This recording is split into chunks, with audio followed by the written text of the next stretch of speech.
Hello? Hello. How are you? I'm fine. How are you? Doing good. Today there will be just probably the two of us. Okay. Others might join us later, but I'm not sure.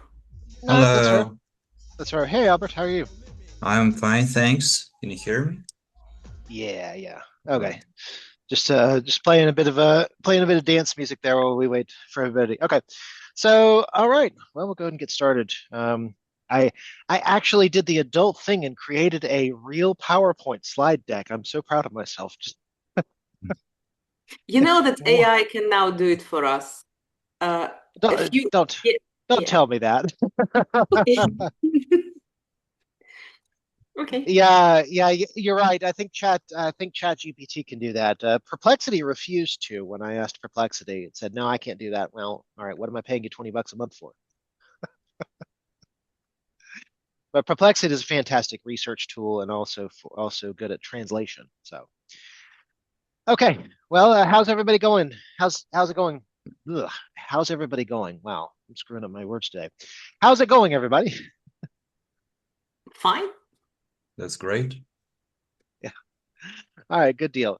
Yeah, I'm jazzed. I'm jazzed. This is my first group class. I had to in a while. I had to drop some group classes that I was doing for another school, and I missed the group classes. I missed the energy. So I'm glad to see you guys.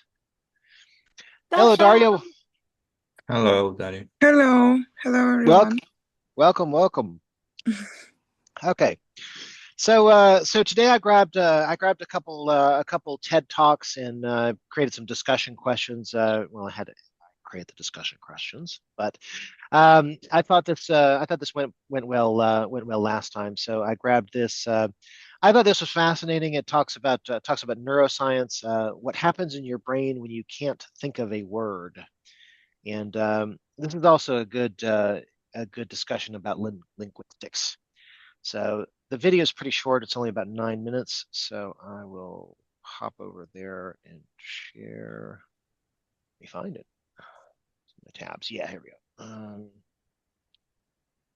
Okay, and okay. Can you guys see my video? See my screen? Yeah, we can see it, but Yeah. we can't hear Yep. it yet. Yeah, I haven't started it yet. Okay, hopefully. Oh, I'm sorry. You're sure you know your third grade teacher's name. It's like you're hovering over it in your mind, but it just won't materialize. Researchers call this tantalizing torment a tip of the tongue state, and it's something everyone experiences. But what's actually happening when a word gets caught here? And how can you best get it unstuck? Most of the time, our brains seamlessly summon words from vast stores of knowledge, pairing their meaning and sounds and stringing them into sentences. But in a tip of the tongue moment, this retrieval process derails, and there's the sensation of remembering the word, but the struggle to recall it. In these moments, on top of the usual brain activity associated with word retrieval, we also see other brain regions light up, like the conflict detecting anterior cingulate, which generates that urgently frustrating feeling. It's unclear whether the target word is directly detected and just not successfully recalled, or associations are simply helping the brain infer that it has the word. The reality could also be some combination of these hypotheses, but the experience is pretty consistent with how psycholinguistic theorists think we mentally organize language-related information, going from the word's meaning and associations to how it sounds. Some researchers think that the last layer of information, sound, might be the most vulnerable to glitches. Lots of things seem to influence how likely you are to enter a tip of the tongue state, all the way from what kinds of words are involved to your experiences and environment.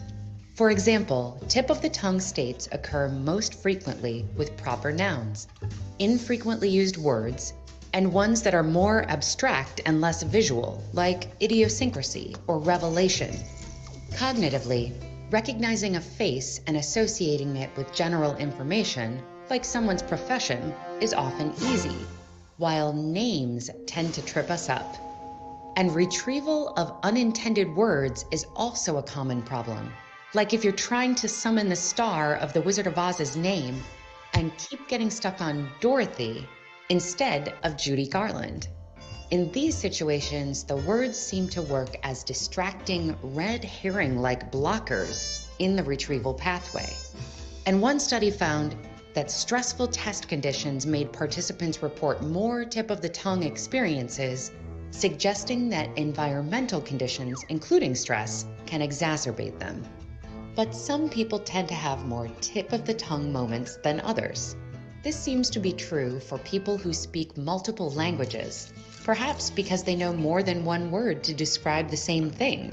So, a word in one language might become an interfering blocker for the target word in another. This seems to be especially true when someone's switching between languages, but it might also depend on their fluency. One study suggested that people who learned their second language before age 5 had fewer tip-of-the-tongue stumbles. And sometimes even just hearing a language participants didn't know has proven to be enough to increase their tip-of-the-tongue incidence. They also seem to rise with age, perhaps from a cognitive decline in speech-related brain areas, greater accumulation of knowledge to search through, or a combination of both. But while tip-of-the-tongue states may feel like the brain is failing, they seem to have a positive function. Words don't usually go past the point of no return and get permanently forgotten, so much as they tend to get tougher to access.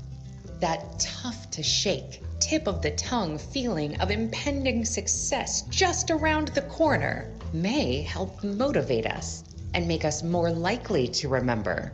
And researchers have observed that participants in tip-of-the-tongue states are more likely to spend more time and effort searching for answers. One method for getting something off the tip of your tongue is cueing. This means leaning into the clues your brain surfaces, like associated memories and letters. For example, if you're trying to remember the name of the ancient city with the legendary hanging gardens, you might recall they're one of the 7 wonders of the ancient world and run through the alphabet to see if any letters stand out. Because tip-of-the-tongue moments don't seem to be just your brain babbling, but perhaps trying to jog its own extensive memory, where your 3rd grade teacher's name is surely stored somewhere.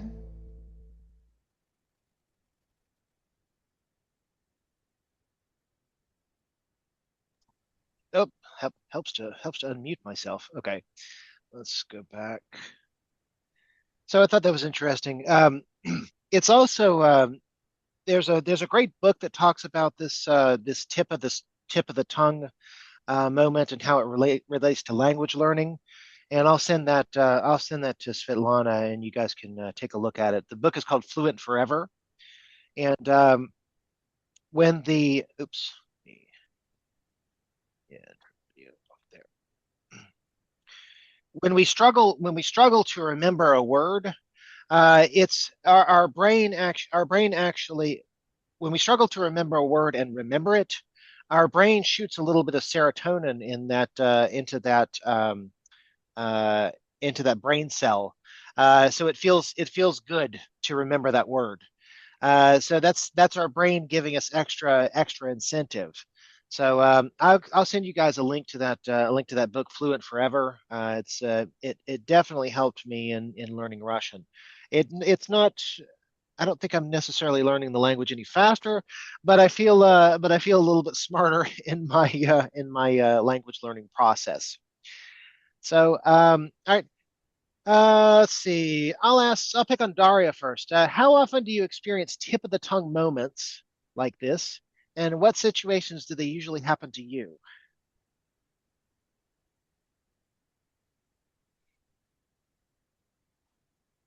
Can you hear us, Daria?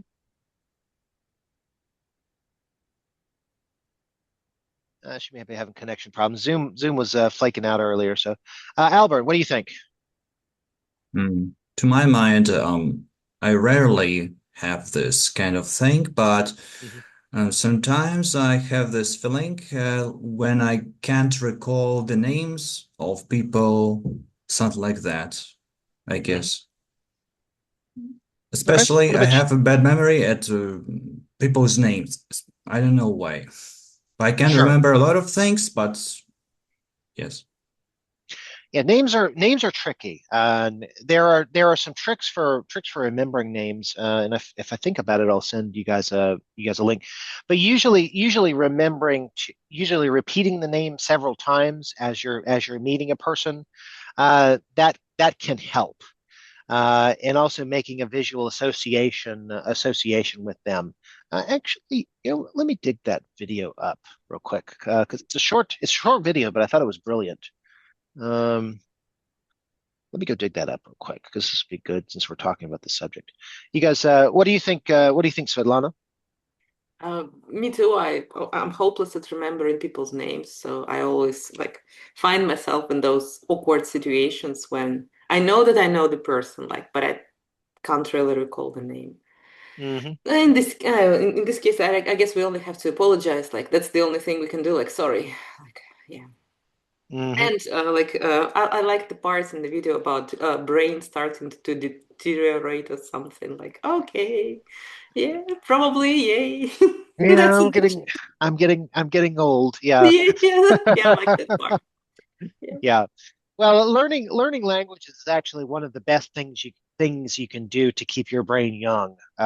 People who continue to learn languages even into their 60s and 70s, they often don't develop those old age diseases such as Alzheimer's because their brains are more active. Um, so don't let anybody give you the excuse, I'm too old to learn a language. No, you're not. People learn new languages all the time. So all right. Yeah, this is a short video about remembering names, and I look at this every now and then just to refresh my memory. Um, this guy, his name is I think it's Vin Gang or something like that. He has a brilliant YouTube channel on public speaking, and I thought this video was excellent. Let's see. Okay, here's your association trick. Oh, Ben, Can you guys see my screen? Yes, Okay, can. good. oh, I can see. Yes, Okay. that's you. Oh, I just- Is okay. it better? Both sides look great. That's so funny.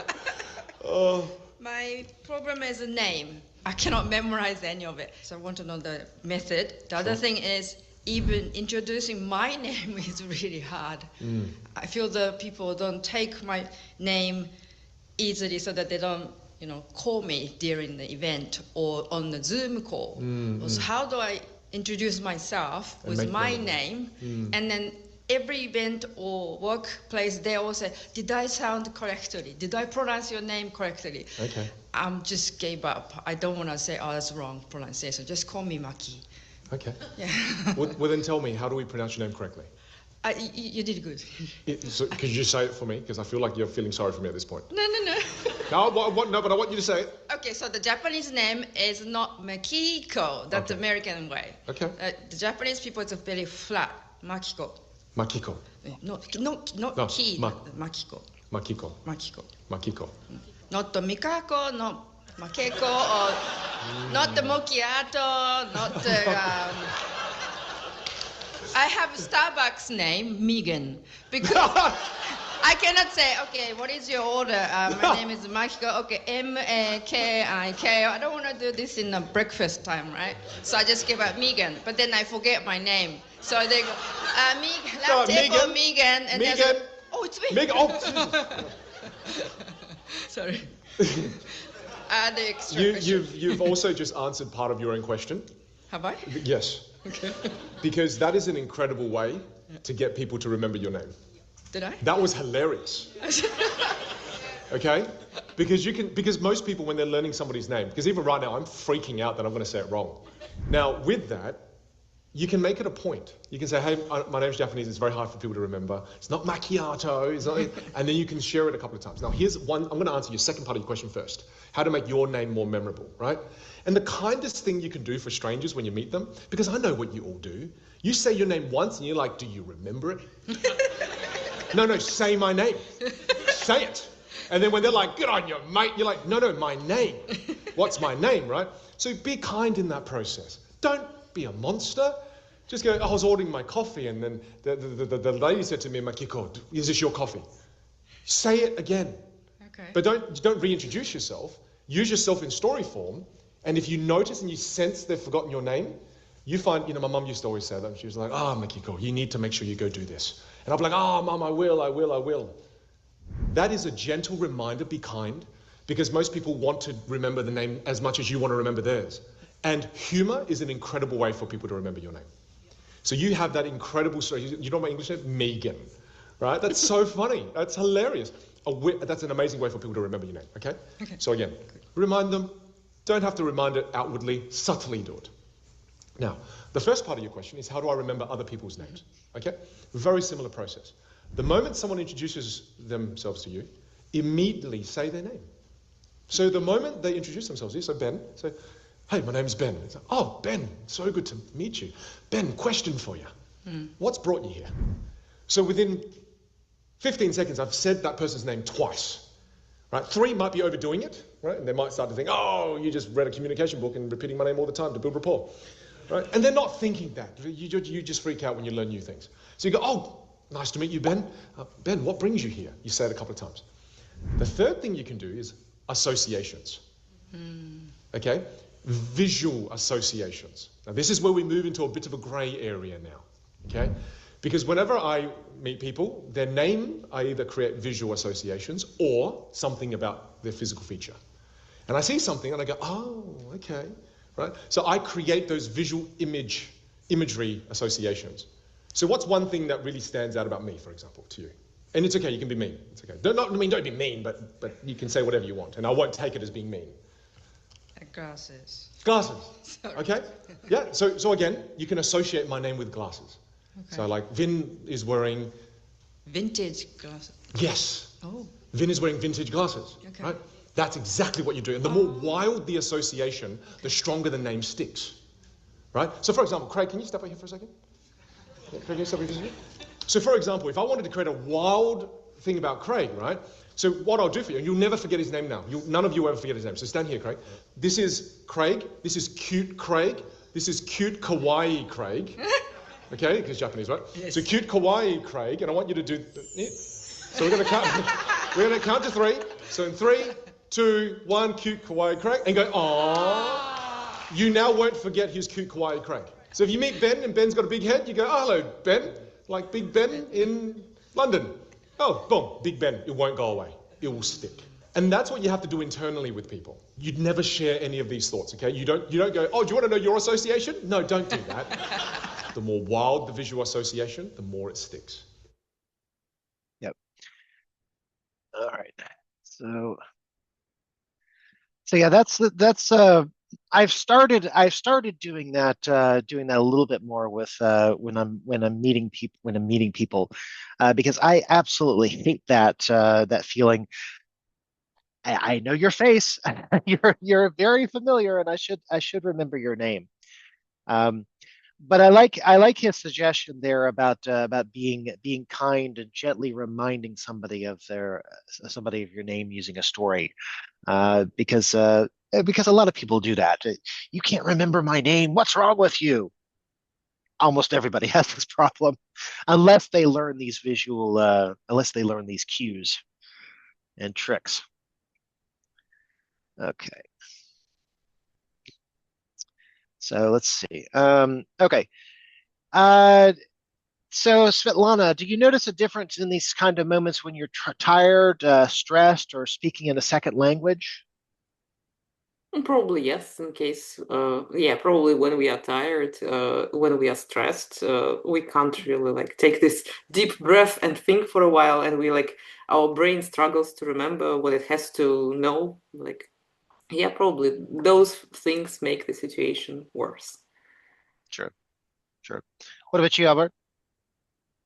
Yeah, I totally agree with Svetlana. The same thing. Yeah, yeah. This has been a big problem for me in Russia, because I'm often stressed and I'm often having to communicate in a second language, and stress is the absolute worst condition to be in when you're trying to learn a second language and trying to interact with other people. It's good to minimize stress as much as possible. Um, being stressed actually decreases your neuroplasticity. So your mind is not in a flexible, creative state, and the more cortisol you have running, the stress hormone, the more cortisol you have running through your body, the less likely you are to remember things. So yeah, it's a good idea to check out things that are it's things that are stressing you and reduce those stress factors as much as possible. As much as possible. Hey, Daria, are you back? Yes, I was there, but when you asked me, I switched from my phone to my computer. I didn't Okay. hear my name. I'm sorry, but I Yeah, was. yeah, yeah, yeah. No worries, no worries. What do you think about this? About this? Do you notice a difference in these tip of the tongue kind of moments? Yeah, I agree with my colleagues. I have the same problem sometimes. I usually have this problem when I'm really tired in the evening after Mhm. a lot of lessons in English, and sometimes I can't remember something in Russian, but I remember Hmm. this in English. Hmm. Yeah, yeah. I was having a particularly stressful the other day, and I could not remember the word in Russian or English. And my brain, for some reason, supplied the word in Japanese, which is my worst language. And I said, well, that's completely useless because nobody I know speaks Japanese. So I don't know. It was a brain failure moment, but it made me laugh. Alrighty. Okay, so Albert, what is harder for you to remember, the names, dates, or specialized vocabulary, and why do you think that is? I think specialized vocabulary, if we talk about something hard from like science vocabulary and so on, it's pretty hard for me to remember that because I'm not good at science. Sure. Sure. Yeah. Yeah. There was one day I was talking with a Russian student of mine, and the topic veered into botany, and we were both having a challenging moment there because neither of us knew these terms in in English. So we had to go do some wholesale looking up. What about you, Svetlana? People's names and dates. Just I'm horrible at remembering them. It's just I the can way I am. I cannot remember dates at all. Names are a problem, but dates, forget it. If it's not on my calendar, it's just not there. That's I why I guess, write everything on my calendar. yeah, like it's most teachers, at least like that's true for me. I remember like that today, for example, it's Monday or Friday, whatever. Like I remember the day of the week, but I don't know the Sure. day. And like sometimes, like when people ask me, so shall we meet on the and like, okay, sorry, what date is it today? Like, okay, maybe, Hmm. yeah. Yeah, next Thursday. Yeah. Yeah, I'm very I try to be very careful when I'm scheduling things. Next Friday, that's the 5th. Is that okay for you guys? So I give them both bits of information because some people recall dates better and some people recall days of the week better, like you said, and some people don't recall either one, like me. So I just write everything down. What about you, Daria? I agree with Albert because for me it's more um, difficult to remember specialized vocabulary in science, of course, and dates are also difficult for me because I'm really bad at history at all, and I always forget about something. Hmm. Hmm. Yeah, yeah, it's a challenge. Whenever something important happens, I try my best to write it down somewhere. So I'll put it in the calendar if it's a future event or a recurring event, or I'll do a short journal entry or something like that, so I can search for it later because I am not going to remember the day. It could have happened in 2001. It could have happened in 2024. It doesn't matter. My brain just will not recall it. I might get the decade right, but I'm not going to get the year or day right. It's hopeless. Okay. Daria, I'll let you go first so you don't feel left out. The text mentions that, not the text, the video, mentions that proper nouns and rare abstract words, like osmosis, are more likely to get stuck. Uh, Mhm. why do you think these might be harder to retrieve than common concrete words like lid and coffee cup?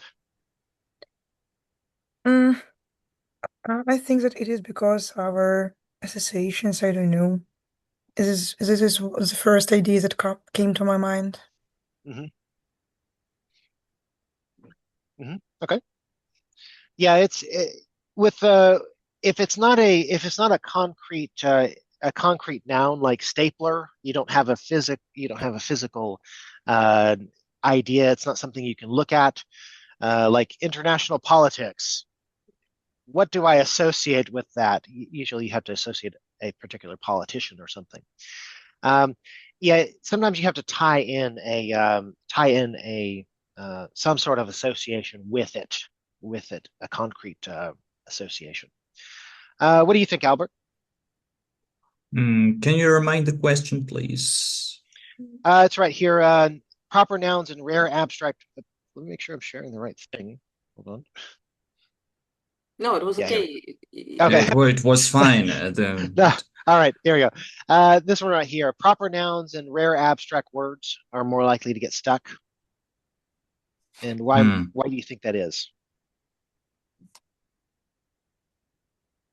To my mind, it's connected with that we nowadays in 21st century we get a lot of information every day, and we sometimes can forget any details, like names and dates and so on. So that's the Hmm. reason why we remember about something, but we don't can't pronounce the date or the name of a person. No. Hmm. Yeah, information overload. Yeah, that's a huge factor. Good point. Yeah. Yeah, a lot of people are struggling with that, and it's important to do an information detox now and then, where you do something boring like reading a book or turning off your phone and going for a walk. Yeah, Svetlana, what do you think?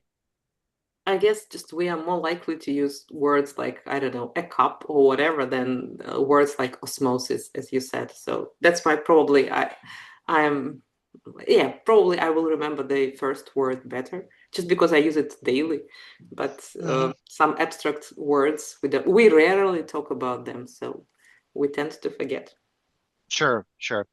Yeah, it's what I do for Russian, and I learned this method from a good teaching series called Russian Made Easy, is I come up with associations that make little word pictures. So I um, let's see for the it's called a power phrase. So I think you could use this for English as well. But one of my one of my power phrases. See if I can. Uh, I'll I'll see if I can pull that up, and I'll show you my power phrases. Anyway, uh, okay. So some researchers think that the sound layer of a word is especially vulnerable to glitches. So hearing if you just hear something, it could be you could forget it more readily. Do you feel you usually remember words meaning first or its sound first? What do you think, Daria? I usually remember words meaning first. Mhm. I can't give an example, but mm, I try to remember the meaning of the word and then Mhm. try check the pronunciation. And Mhm. for me, is more useful, and I can Mhm. remember the words, more Mhm. words, if I know the meaning. Mhm. Okay. All right. What do you think, Albert? I agree with Daria. I have the same thing. I'll usually remember the meaning, but I don't remember the sounds that happened in the time when I remembered the word. I actually remember the meaning. Mhm. What does it mean? I don't uh, actually understand what like, meaning first or sound first. It means when you're talking to a person, what do you remember first, his voice or the meaning what he said? Or I think it's talking about the definition of a word or the actual word, the sound of the word. Um, I will often remember the meaning of a word, and the actual word itself is hard to generate. But that's we often play those word games when we're talking with students from another language. We get them to describe. Okay, ah what's the word you're thinking of, and we play ah. that those word games. If we talk about learning a word, yes, learning vocabulary, Hmm. or so I Yeah. think I remember both and sound and meaning all together. Hmm. Yeah. I was trying to find my I was trying to find my paraphrase for one of these words. Anyway, I remembered the word sluchina by creating a little story. So the warrior accidentally slew all of China, and that's how I remember the word for accidentally in Russian, by creating those power phrases.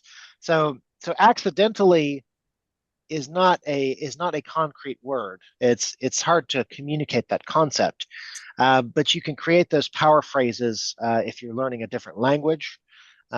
Create those phrases, um, and it's fun to play with. It's fun to play with these words in your primary language and make up little reminders to yourself. That's called power phrases. Okay, and all right, here we go. Yeah. Okay. Okay, the anterior cingulate cortex, let's say that 5 times fast, is associated with conflict and emotion and lights up during these tip of the tongue states. Do you think that feeling of frustration helps or harms your ability to remember the word? What do you think, Svetlana? I guess it harms my ability because I feel this like I don't feel comfortable. I feel like unease. So and like I start to get emotional maybe, like feel nervous. So and like can't think straight and Mhm. might forget the words altogether. Yeah, yeah, I feel stupid. Oh God, I must be getting old. This is why can't I remember that? Yeah, yeah. I'm slowly learning to be more kind to myself and give my brain a break. What do you think, Albert? I think, yeah, the feeling of frustration really affects your brain ability. And I think when you're frustrated, it's hard to concentrate on on what people are talking about and what's happening, and it's hard to remember. Hmm. Hmm. Yeah, especially in social situations, that's really awkward. You're trying to think of it, and the conversation goes on, and you can't pay attention because you're still trying to remember it. Was it osmosis? Was it oscillate? What was that word? Dang it! Yeah. And then somebody's already talking the next point. Yeah. What do you think, Daria? Um, I think that it also harms. My ability to remember the word because when I'm stumbling over one word, I can't remember any other words. Sure, sure. Yeah, I'm thinking I'm thinking what I need to do is just take a break and just take a breath and relax and stop pressuring myself. If I can think of the word, it's great. If not, I'll describe what I think, and maybe we can locate the word. Or if there's no time, just Google it really quick. Um, I need to I need to stop pressuring myself and give my brain a little pat on the back. It's okay. It's okay, brain. It's okay. You've got gray hair. It's not your fault. Well, my brain doesn't have gray hair. That's a strange image. Anyway, all right. Okay. So on this topic of brains, I found this other talk about adolescent brains. So a lot of us teach teenagers.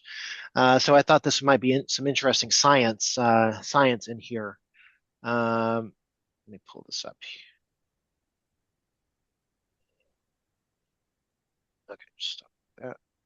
And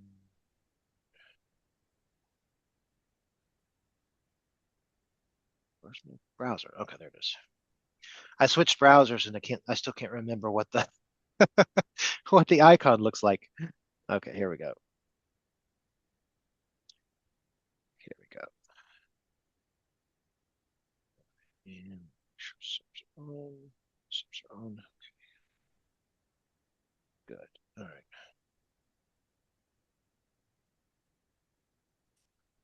Okay, can you guys see my screen? Mm-hmm. Okay, great. Yes. All right, adolescent brains. I study adolescent brains for a living. I also study their hormones, social lives, and mental health.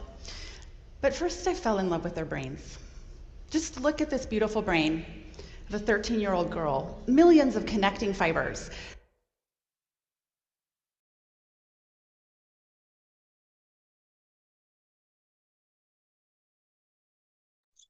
Well, it's strange. I can't find the subtitles. Let me see if the YouTube let me see if it's on YouTube.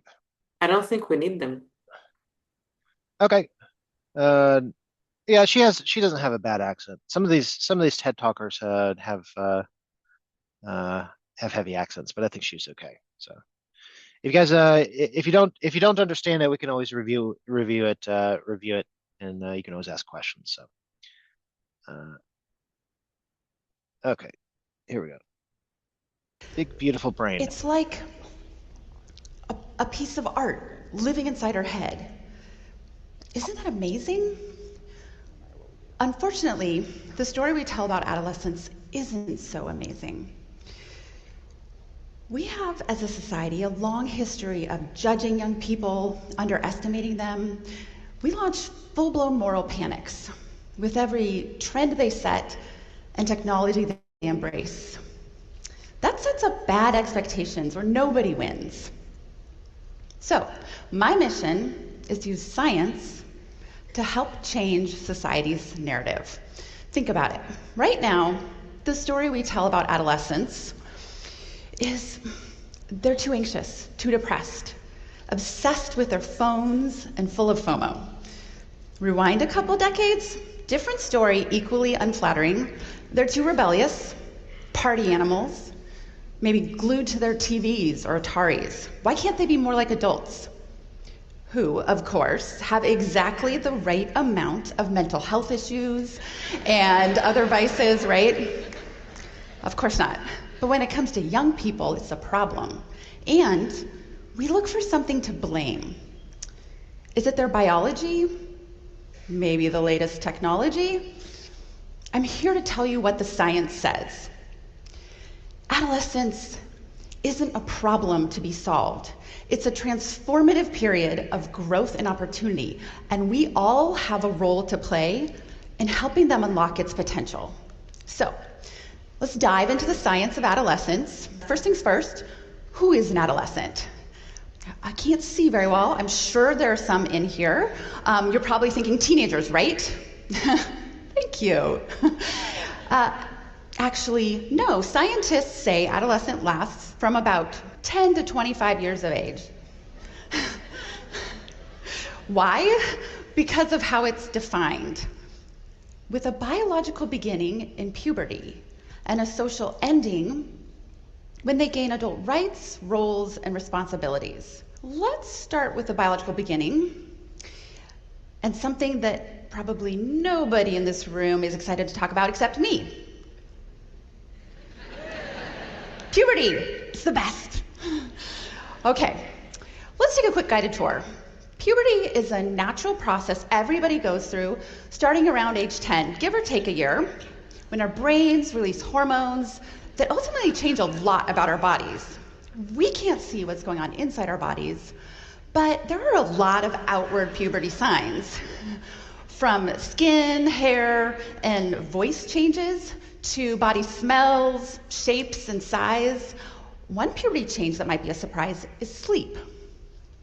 Puberty kickstarts a sleep phase delay, which means an adolescent's biological clock doesn't make them feel tired until 1 or 2 hours later than before. Combine that with everything going on in their social lives, and ta-da, you have a new night owl in the family. Now, if you spend any time around middle schoolers, you'll know the range in these puberty signs is huge, especially between boys and girls. Because on average, girls start puberty about 1 or 2 years earlier than boys. So you can thank puberty for so many awkward middle school dances. When you see the signs that puberty is starting, something really important to know is this. Going through puberty earlier than your same age, same-sex peers is linked with more depression risk, especially in girls. But the surprising thing we've learned about that is it's not the hormones increasing that risk. It's how young people, girls, feel their bodies are changing compared to others. That's because having your body change so dramatically changes how you feel about yourself, and that matters for your mental health. It also changes how society sees you. One way this shows up is in something called adultification. When we see more grown-up looking bodies, we treat them differently. We have different expectations. For example, older boys assume early maturing girls are more interested in things like sex. And adultification also happens in our education and justice systems where it's extra harmful. The bigger picture here is we love to blame hormones, but biology matters less than how young people see themselves and how society sees them during this stage of life. That's actually a good thing. We can't avoid hormone changes forever, but we can make puberty a little easier by combining greater awareness of some of these puberty-related risks and biases I just talked about with open communication. Look, if you can talk candidly about puberty to a middle schooler, you have set the foundation for honest conversations, not just about physical health, but all kinds of important things to come. Besides hormones, another slice of adolescent biology we misunderstand is their brains. The idea that teenagers have immature brains and that's why they make such bad decisions, it's everywhere. Where'd that come from? In the 1990s and 2000s, neuroscientists learned that adolescent brain changes don't really level out until your mid-20s. This brain science was so striking that it helped shape multiple Supreme Court decisions, most importantly, ending the death penalty for minors. Now we've basically, yeah, applause for that. Science that matters. Now we've basically embraced the idea that the adolescent brain is still developing. That's fantastic. But there's a risk that the same science used to protect youth can be misapplied to limit their rights, like to vote or make their own healthcare decisions. So I have a really important message to share. Decades of research show adolescents can make good decisions about big things. Around age 16, their decision-making abilities basically match those of adults when they have the time and space to think carefully. It's interesting, right? I just told you the adolescent brain's still changing to the mid-20s, but these key decision-making abilities are online earlier. So I think that it's time we reframe our view of adolescent brains. Don't think of them as immature. They're perfectly suited to meet the needs of young people. Their brains prime them to explore, learn quickly from rewards, and be sensitive to social status. It's easy to think of those things as liabilities, but that would be a mistake. They're actually powerful assets at a time in life when building identity, independence, and new relationships outside the family really matters. So let's acknowledge all the amazing things that adolescents can do. And to be super concrete, if you find that a young person's right to vote or make their own healthcare decisions is on the ballot in the future, don't forget, research shows these are exactly the things they can do well by age 16.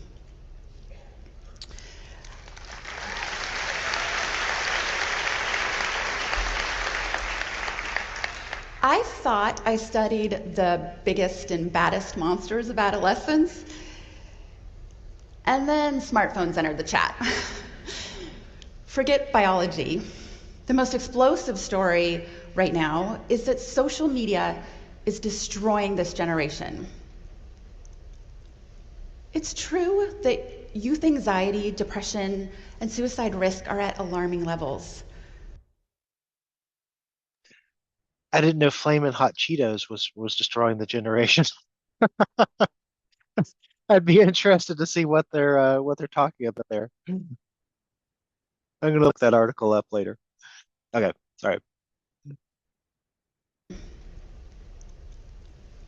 It's true that youth anxiety, depression, and suicide risk are at alarming levels.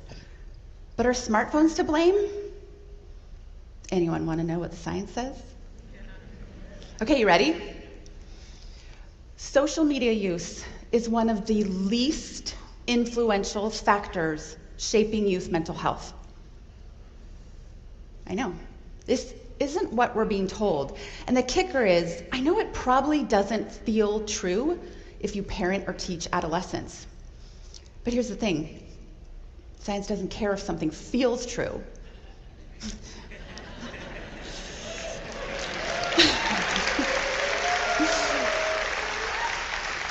Let me tell you the facts.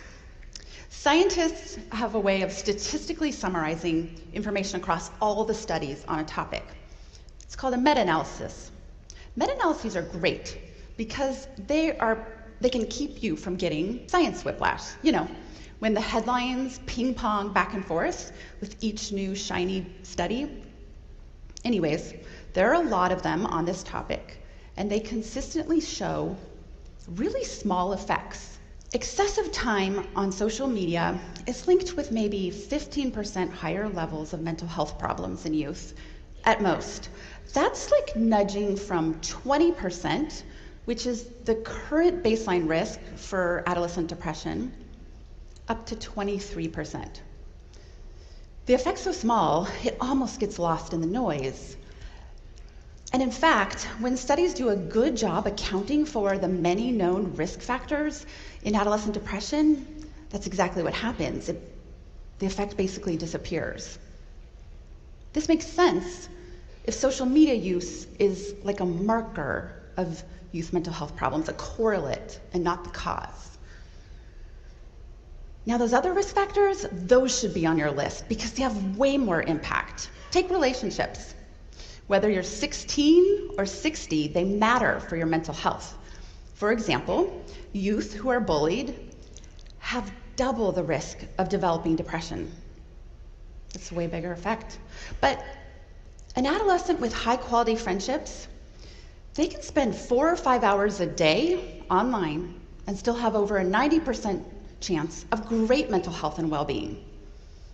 If 4 to 5 hours a day kind of freaks you out, that's the current national average for 13 to 19-year-olds. What about families? The good news is they can protect against bad outcomes from even the worst experiences, including bullying. But parent mental health problems more than triple the risk of adolescents developing them too, 3.5 times greater risk. I don't say this to blame parents. My point is just that parents matter way more than phones. Look, as someone deeply invested in the well-being of young people, both as a scientist and as a mom, I wish the answer was simply shutting off the phones. But the science is clear. We won't be able to solve this by focusing on social media alone. In fact, young people often turn online first for mental health resources and support. So what do? Big system level changes are needed to fix this, no question, but we're not powerless. If you're worried about youth mental health, build their resilience.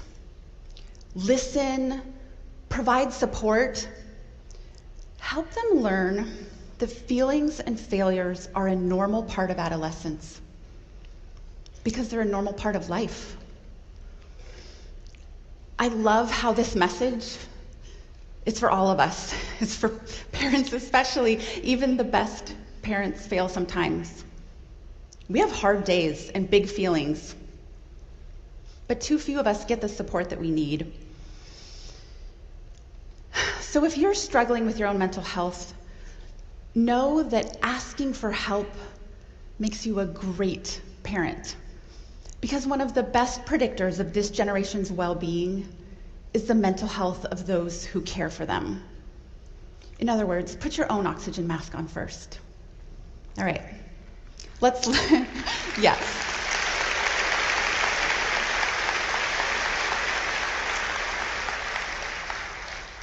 Let's land this thing. Adolescence lasts from 10 to 25 years of age when bodies, brains, relationships, and mental health are all changing. But it's not the biological or psychological changes alone that define adolescence. We do. We are all in this together. That means we have to stop doom shaming young people. If we keep saying this generation is being destroyed, how can we expect them to believe in their own potential?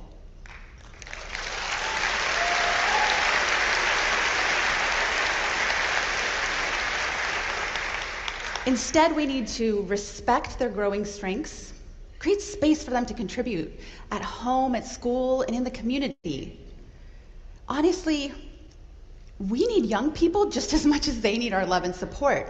Their ability to adapt to our rapidly changing world, it's a superpower.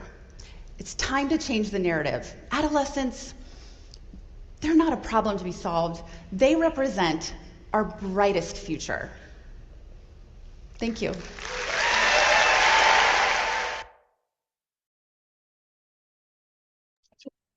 Okay, I like this video. This is actually actually rather helpful for me. Okay, so to tie it in, a lot of us are work on a lot of us teach teenagers.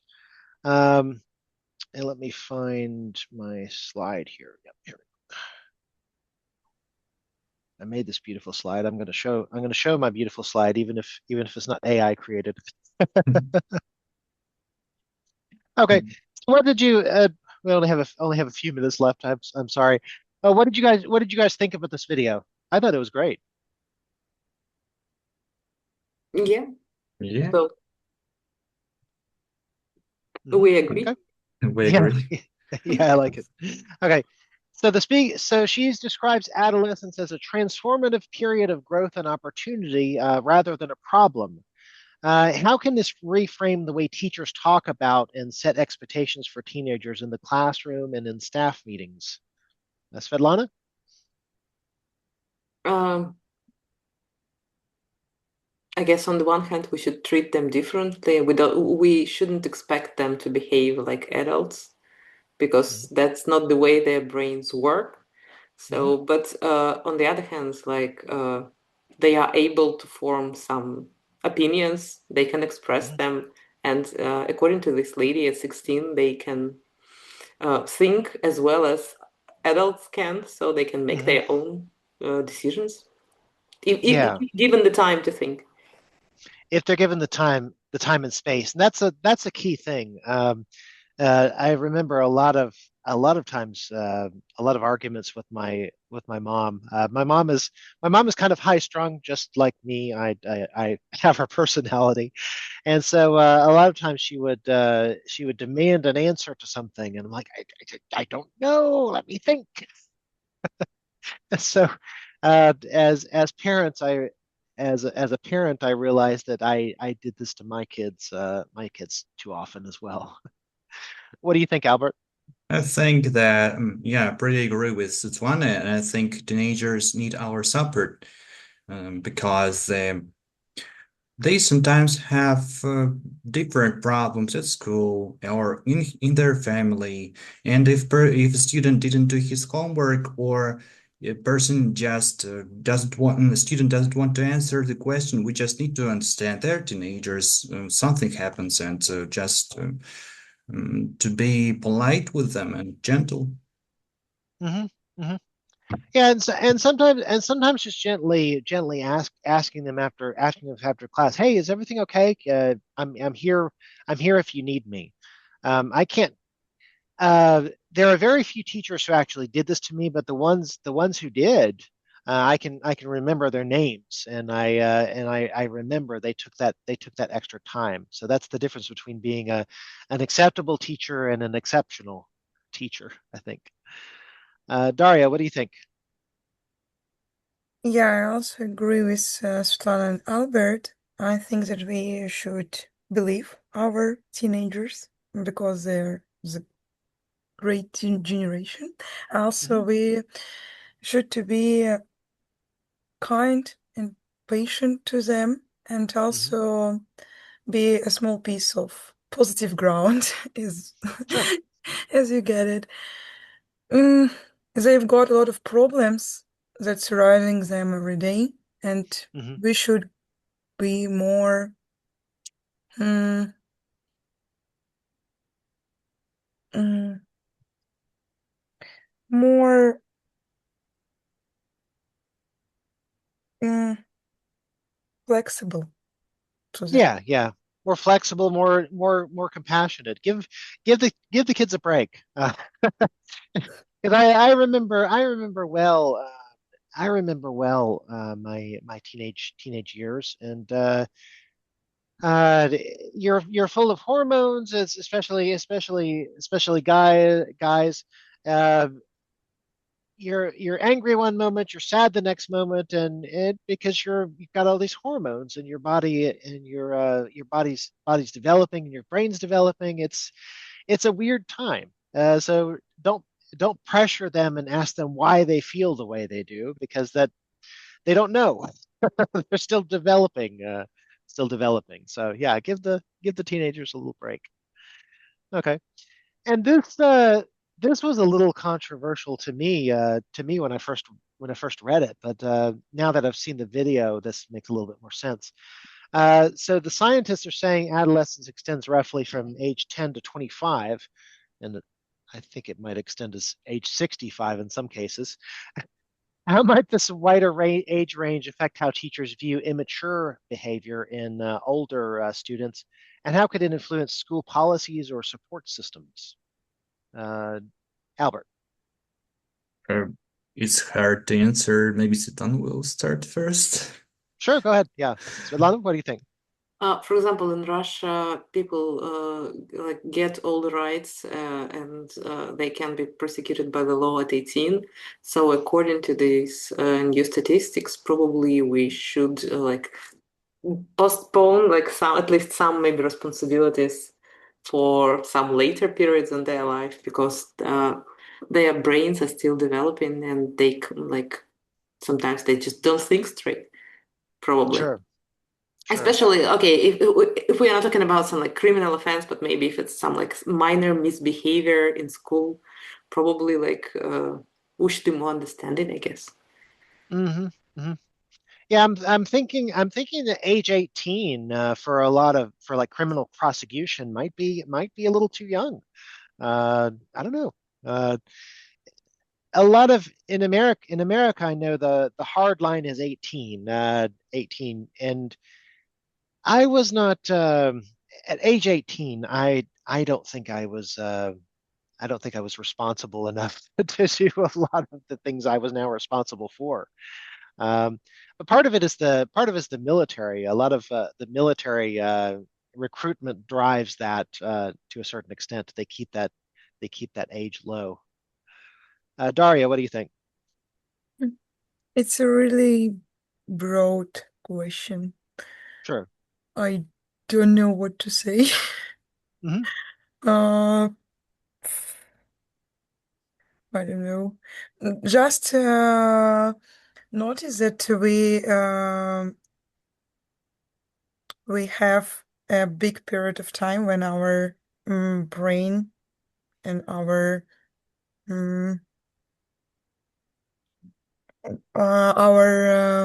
behavior is transformed. I don't know. Hmm. Sure. Sure. It's changing. Yeah. Hmm. Yeah. Yeah. Okay. Well, I'm sorry we're out of time.